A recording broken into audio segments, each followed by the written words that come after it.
भव्य आज आम्ही फक्त बस स्थानकाचा रस्त्यावर बसलेलो आहे.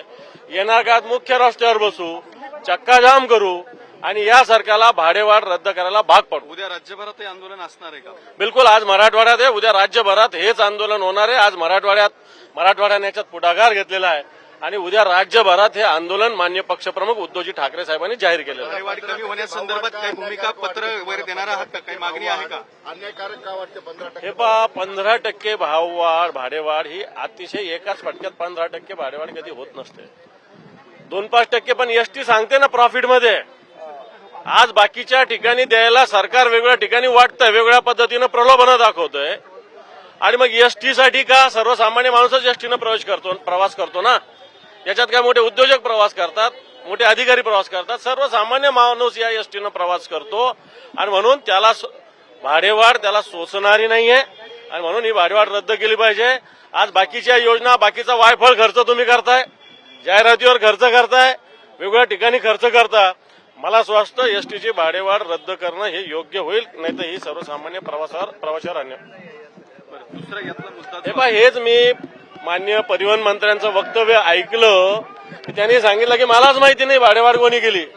मग ताळमेळ सरकारमध्येच नाहीये. अजित पवारही भाडेवाढ अन्यायकारक असल्याचं मागणी. मग त्यांनी ते अर्थमंत्री त्यांनी रद्द करावी. पण आता बऱ्याच मोठ्या संख्येने तुमच्याकडे इथं लोक जमलेले त्या आंदोलनात सहभागी आहेत. मराठवाड्यामध्ये सुद्धा सगळीकडे आहे, पूर्ण मराठवाड्यात आंदोलन होतंय. जालन्यात होतंय, नांदेडला होतंय, लातूरला होतंय, बीडला होतंय, सगळ्या ठिकाणी होतंय. सध्याची परिस्थिती पाहता या आंदोलनानं सरकारवर काही फरक पडेल असं वाटतं का? हे पहा, जनतेच्या भावना व्यक्त करणं विरोधी पक्ष म्हणून आमची भूमिका आहे.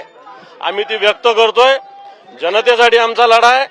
सरकारचा जर कान बंद असेल, सरकारचे डोळे बंद असेल आणि सरकारचा थोबाड बंद असेल तर त्याला आम्ही काय करू शकत नाही. कसं चालवणार आहोत हे आंदोलन? आज हे एसटीच्या बस स्थानकाचा रस्ता मी अडवलेला आहे. उद्या हा रस्ता समोर अडवू आम्ही. राज्यभरामध्ये एसटीच्या दरवाढी संदर्भात हे आंदोलन सुरू आहे, त्याच संदर्भातली ही घडामोड आपण पाहत होतो. आता पुढच्या बातमीकडे वळूयात. छावा चित्रपटाचा ट्रेलर आला आणि नवा वाद सुरू झाला. त्यानंतर आता छावा चित्रपटातला तो वादग्रस्त सीन अखेर काढून टाकणार आहेत. दिग्दर्शक लक्ष्मण उतेकरांनी ही घोषणा आता केलेली आहे. छावा चित्रपटामध्ये संभाजी महाराज लेझिम खेळतानाचं गाणं दाखवण्यात आलेलं होतं. त्यावरून मोठा वाद निर्माण झाला होता. तो सीन काढून टाकण्याची मागणी करण्यात आलेली होती आणि आता ही मागणी मान्य करण्यात आलेली आहे. छावा चित्रपटाचे दिग्दर्शक लक्ष्मण उतेकरांनी आज याच संदर्भात मनसे अध्यक्ष राज ठाकरेंची भेट घेतली होती. अखेर संभाजी महाराजांचा तो वादग्रस्त सीन आता कट केला जाणार आहे. सीनवरून हा सगळा वाद होतोय. लेझिम खेळतानाचे जे दृश्य आहे ते तुम्ही सिनेमाच्या इथे हो, ते आम्ही डिलीट करणार. त्याच्याबद्दलच राजसाहेबांनी तोच सल्ला दिलाय मला आणि डेफिनेटली त्याच्या मागे कुणाच्याही भावना दुखावण्याचा हे नव्हतं, इंटेन्शन नव्हतं. पण जर त्याच्यामुळे इनडायरेक्टली जर कोणाच्या भावना दुखावत असतील किंवा कोणाला असं वाटत असेल की आपले राजे असे नाचत नसतील किंवा नसले तर डेफिनेटली, कारण तो फिल्मचा काही मोठा भाग नाही आहे, तो एक छोटासा भाग आहे. त्याच्यामुळे डेफिनेटली आम्ही तो डिलीट करू. कोणाच्याही भावना दुखावू नये म्हणून तो सीन कट करणार अशी घोषणा दिग्दर्शकांनी केली असली तरी आता या छावा चित्रपटातला जो वाद निर्माण झाला आहे तो शांत होणार का ते पाहावं लागणार. तुर्तास आपण पुढची बातमी पाहूयात. राजकीय वर्तुळातून पुढची बातमी आहे. एकनाथ शिंदे हे फडणवीसांच्या सरकारमध्ये उपमुख्यमंत्री होणार नव्हते. हा गौप्यस्फोट शिंदेंचे मंत्री गुलाबराव पाटील यांनीच केला आहे. मात्र आता शिंदे गटाच्या सर्व आमदारांनी एकनाथ शिंदेंना आग्रह केला, त्यामुळेच शिंदे उपमुख्यमंत्री पद स्वीकारायसाठी तयार झाले असं गुलाबराव पाटील यांनी म्हटलं आहे. तर आपल्यावर कारवाई होऊ नये म्हणून शिंदे सत्तेत गेल्याचं राऊतांनी म्हटलं आणि टीकास्त्र डागलंय. पण ज्यावेळेस डीसीएम होण्याकरता शिंदे साहेबांनी नकार दिला त्यावेळेस टीव्हीवर बातम्या चालत होत्या. पण आम्ही सगळ्यांनी डीसीएम सरांना विनंती केली की आपण सत्तेमध्ये असलं पाहिजे, कारण की एकनाथ शिंदे नावाच्या चेहऱ्याने हे सरकार येण्यामध्ये फार मोठी ताकद होती. देवेंद्र भाऊ सुद्धा आपल्या काळामध्ये उपमुख्यमंत्री झाले होते, त्यांनी मोठंपण दाखवलं होतं. तर आपण सुद्धा यावेळेस मोठंपण दाखवलं पाहिजे आणि आपण डीसीएम पद घेतलं पाहिजे, कारण की शेवटी तुमचे दोघांचे विचार सारखे आहेत आणि त्यांनी सगळ्या आमदारांचा या ठिकाणी मान ठेवला. देवेंद्र फडणवीस साहेबांनी त्यांच्या हायकमांडचा मान राखला. त्याच हायकमांडचा आदेश एकनाथ शिंदे यांना पाळावा लागला. त्यांनी जर उपमुख्यमंत्रीपद स्वीकारलं नसतं तर त्यांनी काय केलं असतं? काय केलं का? त्याचे पर्याय काय होते? त्यांच्याकडे कोणताही पर्याय नव्हता. आपली कातडी वाचवण्यासाठी, आपल्यावरचे खटले थांबवण्यासाठी किंवा पुढे जो त्रास होणार आहे तो होऊ नये यासाठी त्यांना सरकारमध्ये जाणं याशिवाय दुसरा पर्यायच नव्हता. ते गेले. या बातमीनंतर आता राजकीय जगतातील काही महत्त्वाच्या बातम्यांचा वेगवान आढावा घेऊयात न्यूज पॉइंट 20च्या माध्यमातून. निवडणुकीमध्ये उभा राहिलो आणि निवडून आल्यावर वडिलांनी लात मारली असा किस्सा मंत्री गुलाबराव पाटील यांनी सांगितला आहे. पाणीपुरवठा मंत्री गुलाबराव पाटील यांचा जळगावात सत्कार करण्यात आला तेव्हा ते बोलत होते. रायगडच्या पालकमंत्रीपदाचा मुद्दा आता चांगलाच तापलाय. शिवसेनेचे आमदार आणि अजित पवारांची राष्ट्रवादी यांच्यात जोरदार जुंपली आहे. सुनील तटकरेंचे व्हिडिओ बाहेर काढले तर त्यांना राज्यात फिरणं मुश्किल होईल असा इशारा शिवसेनेचे आमदार महेंद्र दळवींनी दिलाय. शिवसेना शिंदेगडाचे पदाधिकारी अशोक धोडी गेल्या 20 तारखेपासून बेपत्ता आहेत. घोलवड पोलीस ठाण्यामध्ये बेपत्ता असल्याची तक्रार दाखल करण्यात आलेली आहे. त्यांच्या लाल रंगाच्या गाडीसह ते बेपत्ता असल्याची पोलिसांची माहिती आहे. अशोक धोडी हे बेपत्ता असल्यानं स्थानिकांकडून वेगवेगळे निष्कर्ष काढले जात आहेत. केंद्रीय संचार मंत्री ज्योतिरादित्य सिंधिया श्री विठ्ठल रुक्मिणींचं सपत्नीक दर्शन घेण्यासाठी पोहोचले होते. यावेळी मंदिर समितीकडून सिंधिया यांचं शाल आणि श्रीफळ देऊन श्री विठ्ठल यांची मूर्ती देऊन स्वागतही करण्यात आलंय. धाराशिवच्या तुळजापुरामध्ये 150 खाटाचे कॅशलेस हॉस्पिटल उभारण्यात येणार आहे. यासाठी 20 कोटींचा निधी मंजूर करण्यात आल्याचं पालकमंत्री प्रताप सरनाईकांनी सांगितलं. हे हॉस्पिटल स्वयंसेवी संस्थांना चालवण्यासाठी देण्यात येणार. धाराशिव येथे पार पडलेल्या नियोजन समितीच्या बैठकीमध्ये हा निर्णय घेण्यात आलाय. विधानसभा निवडणुका पार पडल्यानंतर आता आमदार आपापल्या मतदारसंघामध्ये कामाला लागलेले आहेत. अशातच जुन्नरचे आमदार शरद सोनवणे यांचा एक व्हिडिओ चांगलाच व्हायरल होतोय. आमदार यांनी 1500 फूट उंचावरून 600 फूट लांबीचे व्हॅली क्रॉसिंग केलेलं आहे. त्यांचा हा व्हिडिओ सोशल मीडियावर चांगलाच व्हायरल झालाय.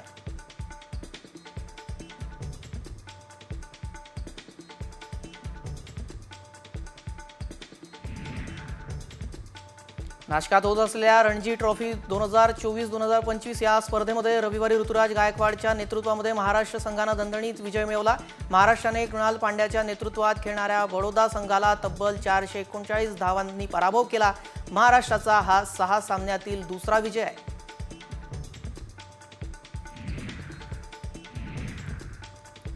रविवारपासून ठाण्यातील दादोजी कोंडदेव या स्टेडियममध्ये ISPL क्रिकेट सामन्यांच्या दुसऱ्या पर्वाला सुरुवात झाली आहे. यावेळी माजी क्रिकेटपटू सचिन तेंडुलकर, अभिनेता अभिषेक बच्चन आणि आशिष शेलार उपस्थित होते. ऑस्ट्रेलियन ओपन 2025 स्पर्धेमध्ये पुरुष एकेरीचं विजेतेपद इटलीच्या यानिक सिनेरनं पटकावलंय. हे त्याचं सलग दुसरं ऑस्ट्रेलियन विजेतेपद आहे. तसेच एकूण 3रं ग्लॅमस्टँड विजेतेपद देखील त्याचं आहे. अंतिम सामन्यामध्ये इटलीच्या सिनरनं जर्मनीच्या अलेक्झांडर झेरेवचा पराभव केला. नाशिकच्या देवळा तालुक्यातील दहिवळ परिसरामध्ये क्रिकेटचे सामने सुरू आहेत. दरम्यान याच क्रिकेटच्या सामन्यावेळी 24 वर्षीय यश अहिरे याचा आकस्मिक मृत्यू झालाय. यश बाद झाल्यानंतर मैदानाबाहेर बसला असता त्याला अस्वस्थ वाटू लागलं. त्याला दवाखान्यात दाखल केले, मात्र डॉक्टरांनी त्याला मृत घोषित केलं. जळगावच्या पारोळा तालुक्यामध्ये पहिल्यांदाच बैलगाडा शर्यत पार पडली आहे. आमदार अमोल चिमणराव पाटील यांच्या वतीनं या स्पर्धेचं आयोजन करण्यात आलं होतं. विविध गावांमधील तब्बल 125 बैलगाडा संघ यात सहभागी झाले होते. शेंदुर्णी येथील बैलगाडा संघानं पहिले 41,000 रुपयांचे रोख पारितोषिक पटकावले.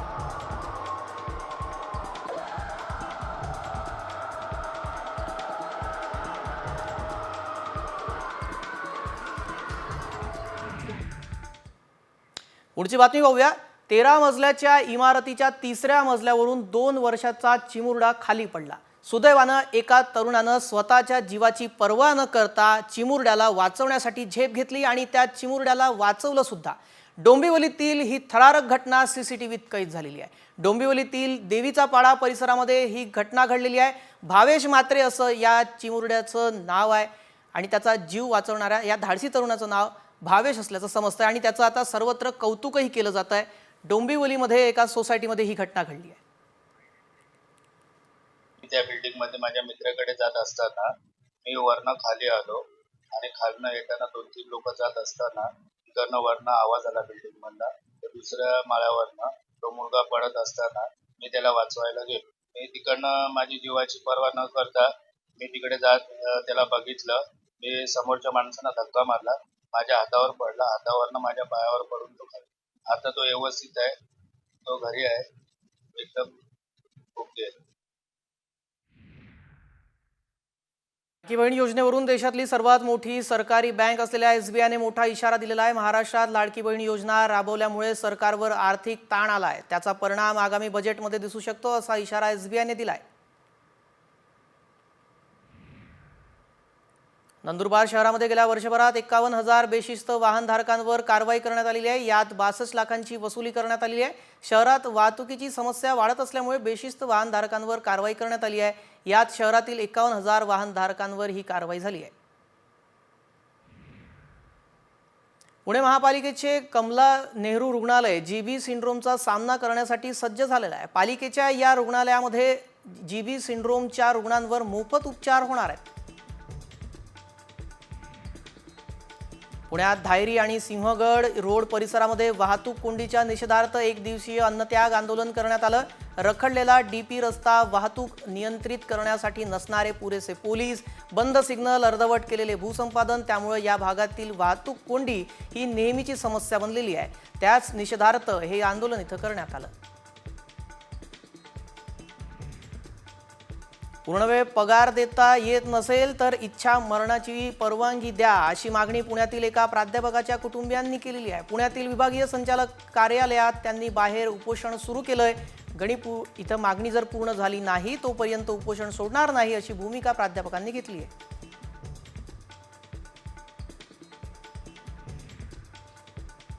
मुंबई नागपूर समृद्धी महामार्गावर लोककलेची साक्ष देणारी चित्र रेखाटण्यात आलेली आहेत. इगतपुरी ते कसारा बोगद्यावर ही ऐतिहासिक वारली कलेची चित्र रेखाटण्यात आलेली आहे. बोगद्याजवळील भिंतीवर स्थानिक लोकजीवन, शेती, व्यवसाय, पर्यटन दाखवणारी चित्रे आहेत. या चित्रातून संस्कृती संवर्धनाचा संदेश दिला जातोय.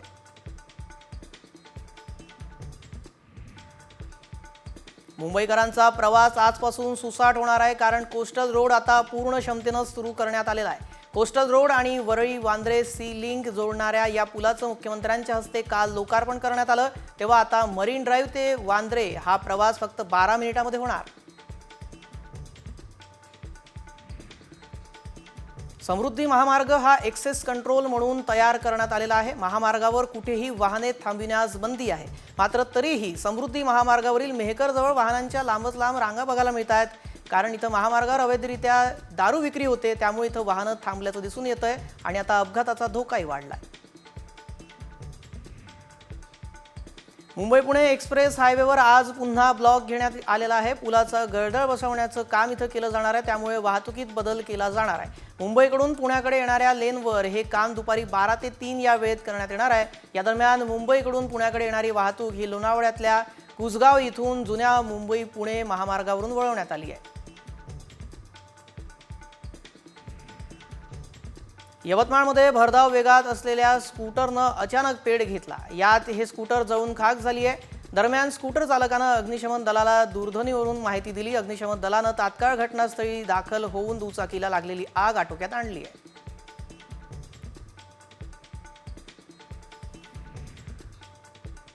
चेंबूरमधील SRA बिल्डिंगमध्ये भीषण आग लागल्याचं पाहायला मिळालं. अग्निशमन दलाकडून संपूर्ण बिल्डिंग रिकामी करण्यात आली होती. अथक प्रयत्नानंतर ही आग विझवण्यात अग्निशमन दलाला यश आलं. पुण्यातील भोर महाड महामार्गावरील वरंद घाटामध्ये कार 100 फूट खोल दरीत कोसळली. या अपघातात एकाचा मृत्यू तर 8 जण जखमी झाले आहेत. कार महाडहून भोरच्या दिशेनं येत असताना पहाटे 4च्या सुमारास ही घटना घडली आहे. रेस्क्यू टीमच्या सदस्यांनी तात्काळ घटनास्थळी धाव घेत पोलिसांच्या मदतीनं जखमींना बाहेर काढलं.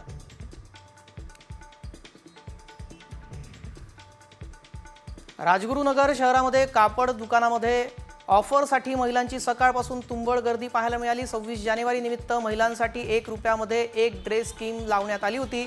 मात्र महिलांना ड्रेस न देता कापड व्यावसायिकांना दुकान बंद केल्यानं महिला आक्रमक झाल्या.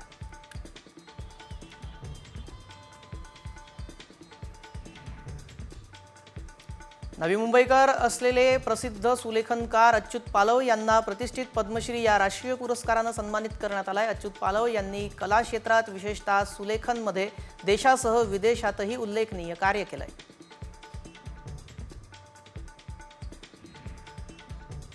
चैत्राम पवारांना पद्मश्री पुरस्कार जाहीर होताच धुळ्यामध्ये ग्रामस्थांनी गुढी उभारत मिरवणूक काढली. धुळे जिल्ह्यातील साक्री तालुक्यामधल्या बारीपाडा येथे चैत्राम पवार यांचं मोठं कार्य आहे, त्यामुळं गावकऱ्यांनी गुढी उभारत जल्लोष साजरा केला.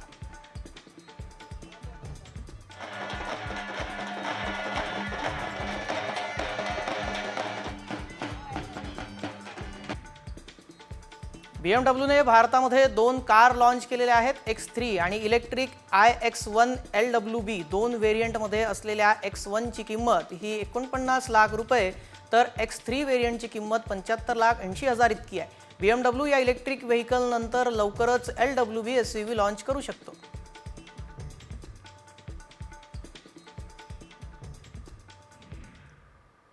पुढची बातमी पाहूया. सरपंच संतोष देशमुख यांच्या हत्या प्रकरणाचा मास्टरमाइंड हा मंत्री धनंजय मुंडे यांचा निकटवर्तीय वाल्मिक कराड असल्याचा आरोप सातत्यानं विरोधकांकडून करण्यात येत आहे. अशातच आता भूमाता ब्रिगेडच्या तृप्ती देसाई यांनीही कराडच्या स्पेशल 26 अधिकाऱ्यांची यादी जाहीर केलेली आहे. वाल्मिक कराडच्या मर्जीतल्या या 26 पोलीस अधिकाऱ्यांची आता बदली करण्याची मागणी ही तृप्ती देसाईंनी केली आहे. बीड जिल्ह्यामध्ये वाल्मिक कराडचं जे जाळं आहे ते फार मोठ्या प्रमाणात आहे आणि वाल्मिक कराडच्या मर्जीतले आणि नजीकचे असे काही पोलीस अधिकारी कर्मचारी आहेत जे बीड जिल्ह्यातल्या अनेक पोलीस स्टेशनला कार्यरत आहेत. त्याची लिस्ट मी जी आहे ती आता या संदर्भात पाठवत आहे. तर मी गृहमंत्र्यांना हीच विनंती करेन की यापुढे तरी सगळ्या केसेस जे काही प्रकरणं आहेत त्याचा पारदर्शक तपास होणं गरजेचं आहे आणि त्यासाठी वाल्मिक कराडच्या टोळीचा जर आहे तो पर्दाफाश करणं